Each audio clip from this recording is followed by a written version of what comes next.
What's up, guys? Guy McPherson here, founder of the Trauma Therapist Project, host of the Trauma Therapist Podcast, and today I'm talking about authenticity and the chunk of clay and the glass ball, and what that means for new trauma workers.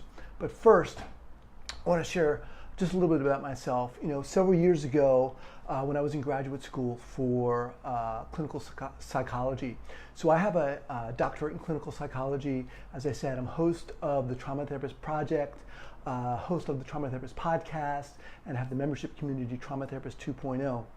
When I was in graduate school several years ago, I started I came back, I was 36 years old, so I had been out of high school for 18 years, went back to school, and I thought I had things pretty dialed in.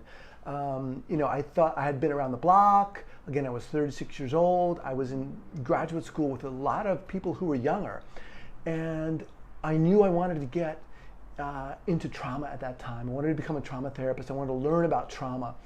And consequently, I was I wanted to grab everything that had to do with trauma and what I thought was going to help make me a better trauma therapist, right? So if it was a book, I wanted what book is going to help me become a better trauma therapist? What workshop do I need to attend? What conference do I need to attend? What article is going to give me that advantage?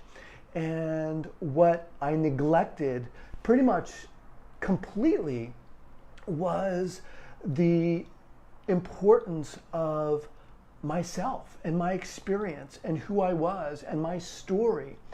And the reason why this is so important is because this is about authenticity. I mean, this is about bringing yourself into the relationship, really any relationship.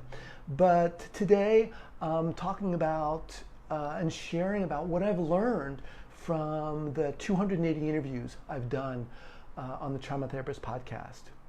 And I think what's been really interesting for me, when I first started doing these interviews, one of the questions that I asked, and I still ask today, of my guests is for them to share a early clinical error and what they learned from that. And what kept coming up and what continues to come up over and over and over again is they share a story of how they let themselves fall out of the picture, right? They kind of relied on an intervention or modality or knowledge about trauma, all of which is crucial, right?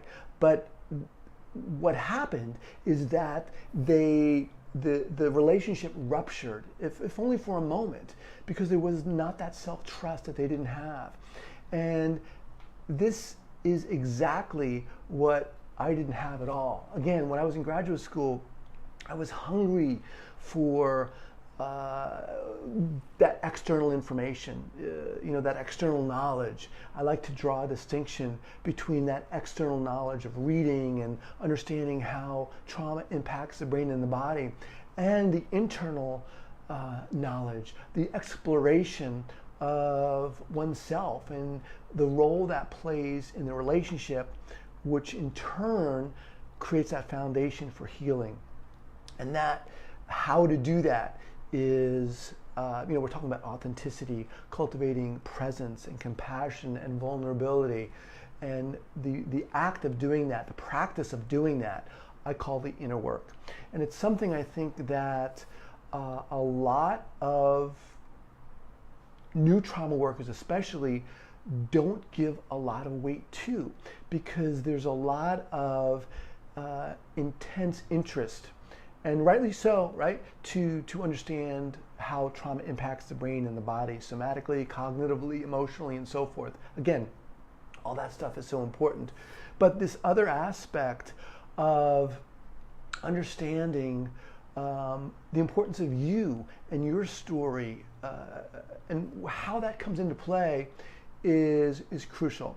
Now, the thing here is it's scary too. Why is it scary?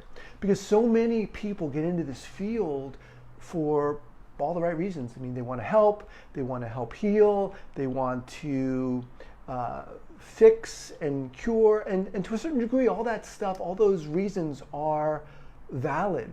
But when you start working with individuals who've been traumatized, let me just say this. Someone said to me, and I think it was Sharon Stanley, who I've had on the podcast and who's phenomenal. I have her book. Where's her book? Her book is right here. And I'm not getting paid to do this, but Sharon, wherever you are, this book is unbelievable. Relational and Body-Centered Practices. She said, who are you to take away that client's power, that their journey? And in a sense, when someone's trying to heal or to fix or to cure, a lot of times that's what's happening. But this whole topic of one's story, the trauma worker's story and the validity of that and the significance of that, I think is not given a lot of weight. Because a lot of times, and I'll speak for myself, I didn't think it mattered, right? I didn't think all the hills and the valleys and the troughs that described and made up my experience and who I was worthwhile, mattered at all. And in fact, I thought that maybe I needed to cover up some of that stuff. But all of this, all of those things that make up my story and who I am, not only contribute to my, they're the door to my authenticity. I mean, the degree to which one can own their story and understand that and work with that and manage that, you're going to feel that if you're a client, right? And this is what I'm talking about here. This is the inner work, being able to do that. If this is making any sense to you, just jot down in that space there, where you're calling from, or give me a thumbs up or something. Let me know this is making sense. A lot of what I do here with the Trauma Therapist Project and with the Trauma Therapist Podcast is really to help newer trauma clinicians. Because I know that when I was first starting out, and right now I'm doing this full time, I'm not seeing clients at all, I'm not doing any kind of therapy at all, I'm just putting programs together to help support newer trauma clinicians, because there was such this break for me in a distinction between learning about trauma and understanding the importance of what I brought to the relationship. One of the things that I'll never forget is when I was in one of my earlier practices, it was an internship. And I'll never forget, there was a bunch of the interns sitting around the room, and I think one of the supervisors came in and she was talking about a particular client who had been traumatized, had a long history of trauma. And everyone, all the interns, were kind of like looking at each other, like the client just felt like a hot potato, right? Like no one really knew what to do or wanted to take care of that particular client. And I think to a certain degree, that happens a lot. I had been studying sensory motor psychotherapy at the time, going through their level 1 and level 2 workshops, which were phenomenal, by the way. And it gave me a lot of confidence, right? But that experience of feeling as though, people who have trauma kind of fall through the cracks, even with clinicians. A lot of people don't want to confront that, don't know how to do that.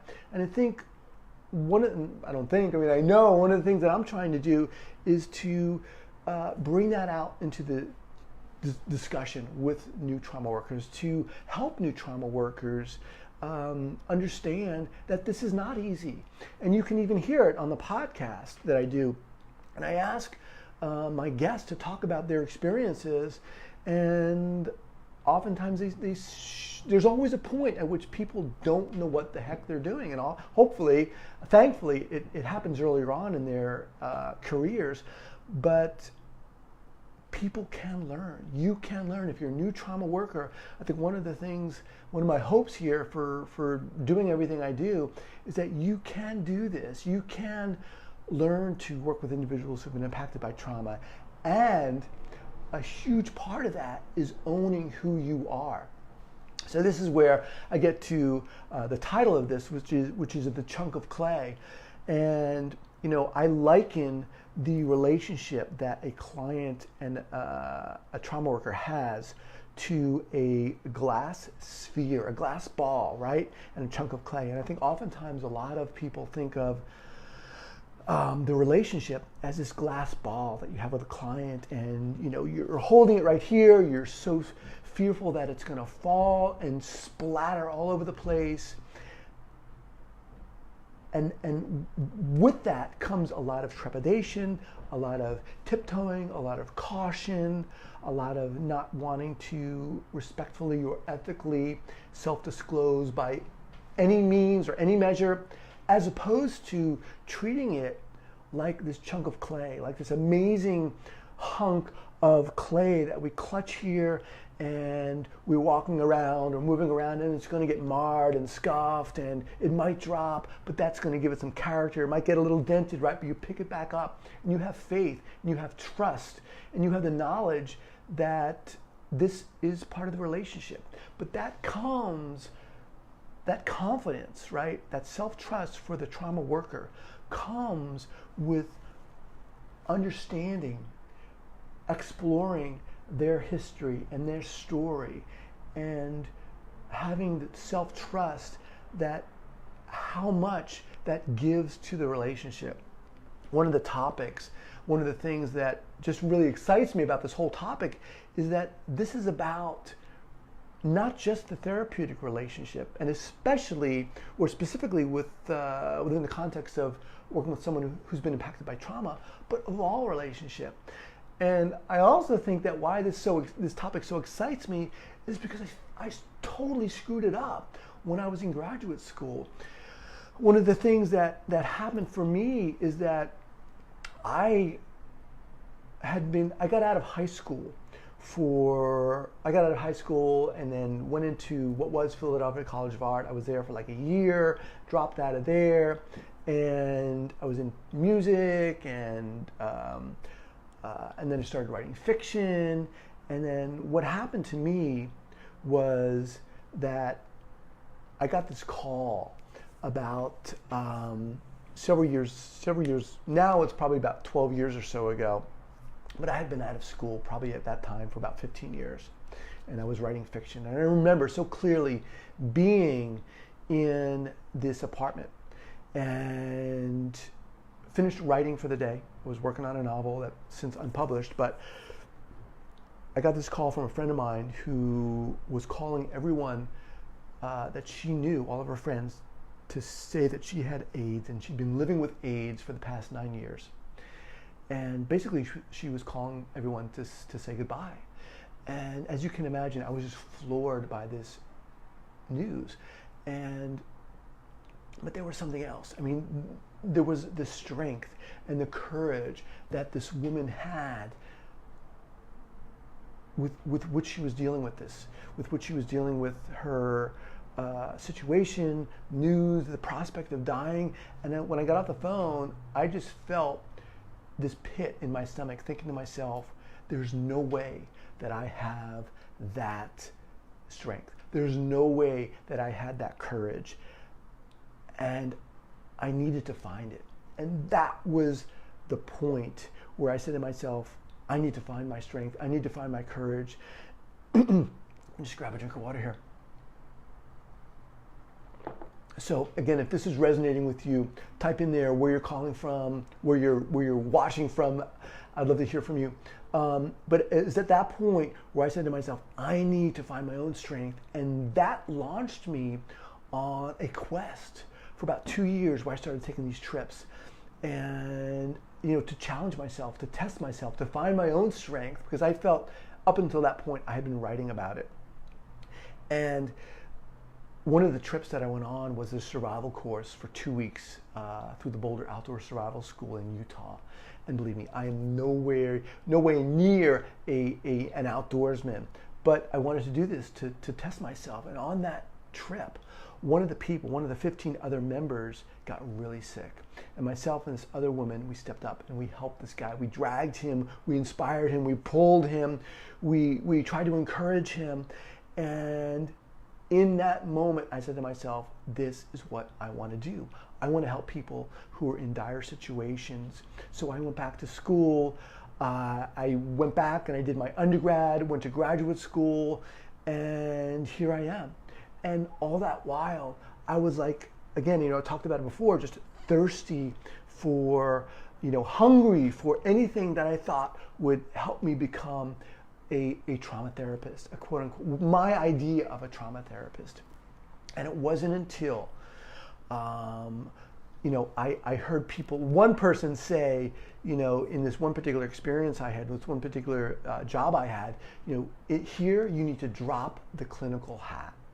And I thought to myself, having just graduated, with my doctorate and this idea of what I thought a therapist should be, having just done that and gone through all that schooling, hearing this, I was like saying to myself, what are you, nuts? Drop the clinical hat. I've spent so much time trying to, put it on just right.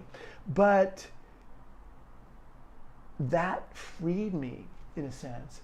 And then when I started at the same time, really around about that same time, I was commuting to and from these different internships and commuting a lot, like about an hour and a half each way, and listening to different podcasts, and specifically listening to podcasts about entrepreneurs doing amazing things with their lives.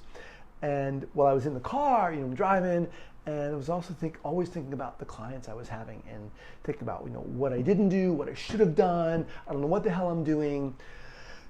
And then after a certain amount of time, I started putting two and two together, and I thought to myself, well, wouldn't it be awesome if I had a master therapist, what I imagined to be a master trauma therapist sitting beside me in the passenger seat while I was commuting, who could review with me the clients I had and go over what I was doing and what I wasn't doing and what I should have been doing.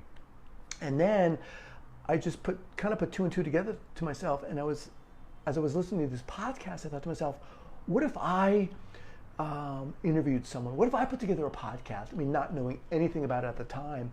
And that's what happened. And then I founded the Trauma Therapist Project. And then soon after that, created the Trauma Therapist Podcast. And having the people on, my idea initially was to have seasoned, what I consider to be seasoned or master trauma therapists share their stories to inspire new trauma workers. And what happened was I started getting requests from, yogis or filmmakers and or parents or consumers or people with trauma. And it became a much more textured and diverse influx of guests. And I realized to myself that this is not just about having seasoned trauma workers, but it's about inspiring new trauma workers to find themselves within themselves, if you will.